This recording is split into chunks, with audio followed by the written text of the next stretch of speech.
उठिए। Shivam, GK GS याद करने के लिए दिया गया था आपको, याद हो गया है? बताइए पहला क्वेश्चन, नदियों का देश किसे कहा जाता है? बांग्लादेश। बांग्लादेश को, देखिए बांग्लादेश को नदियों का देश कहा जाता है।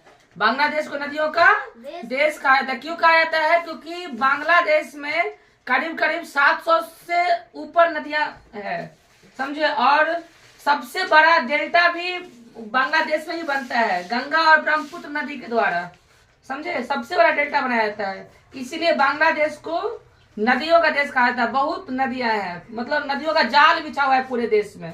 पूरे बांग्लादेश में नदियों का यानी कि लगभग 700 से ऊपर नदियां हैं। क्लियर है?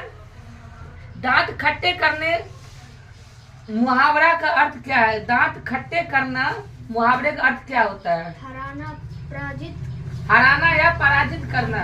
नहीं कहते हैं इस मुगल राजाओं ने जो है कई राजाओं के दांत खट्टे कर दिए, यानी कि दांत खट्टे कर दिए मतलब हरा दिए।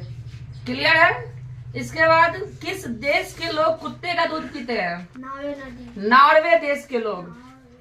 देखिए ये हम एक चीज और बता देते हैं, ये जीके जीएस में था इसलिए हमने आपको लिखा है, कुत्ते का दूध नॉर्वे देशों के लोग पीते हैं। लेकिन सामान्य रूप से यदि देखा जाए तो कुत्ते का जो दूध होता है ना, कुत्ते का जो दूध होता है वो मानव के लिए बहुत ही हानिकारक होता है।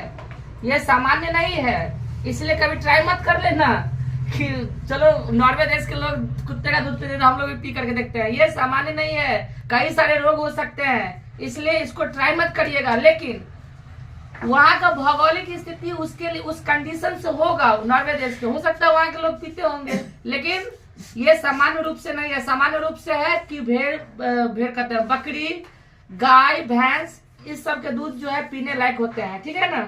अगला क्वेश्चन है, सबसे अधिक दूध देने वाला जानवर कौन सा है? सबसे अधिक दूध देने वाला जानवर कौन सा है? गाय। सबसे अधिक दूध देने वाला जानवर कौन सा है? गाय। इसके बाद है, कर्क रेखा कितने राज्यों से गुजरती है? कर्क रेखा कितने राज्यों से गुजरती है? 8 राज्यों से। कर्क रेखा कितने राज्यों से गुजरती है? 8 राज्यों से। कितने राज्यों से? 8 राज्यों से। ठीक है, बैठ जाइए।